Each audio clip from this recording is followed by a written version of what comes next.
The biggest lesson of the Great Divorce for me is the repeated reflection that each of us has to consider. What is keeping me from experiencing joy? I believe this is the essential question that C.S. Lewis was struggling with as he composed this work. Each of the ghosts has to divorce themselves of something in order to enter heaven. Lust, greed, selfishness, grudges, anger, even love and justice as we know it are some of the things that are keeping the many ghosts from being able to choose joy. Now, I love the idea of being able to choose joy or choose misery. This idea is pertinent to our daily lives. We make this choice with every single reaction that we have to every single experience. We can choose to hold grudges and remain in misery, or we can choose to forgive and live in joy. So much of our daily disposition, and for Lewis, our cumulative eternal disposition, comes down to the sum of choices that we make. We choose desolation, isolation, and despair, or do we choose love and happiness?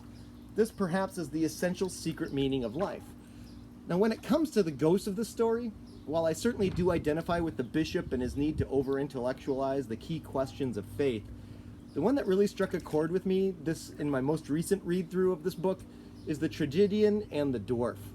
Now, the dwarf maintains a facade of pity that dominates his life.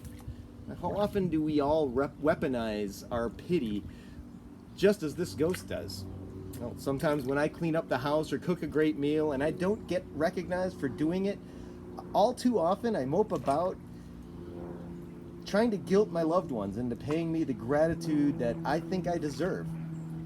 Now, this ghost is pushed to consider his own actions by his spouse, who has achieved joy, when he is asked point blank, "You don't want me to have been miserable for misery's sake. You only think I must have been miserable if I loved you." Instead of using pity to drive joy to help misery, we use misery to hold joy up to ransom by pity. This emotional blackmailing is too often a part of my own social repertoire. Being aware of it forces me to reconsider why I engage in actions of love in the first place. If I engage in generosity and acts of love only to be acknowledged and acclaimed, then those actions are not generous or loving. They remain selfish. This book has the potential to help us bring us to a better understanding of our own faults, so that we might be better equipped to divorce ourselves of the vices that keep us not only from happiness now, but from the eternal happiness that awaits us when we're willing to allow ourselves to dwell in the midst of and as a part of pure joy. Thanks for watching.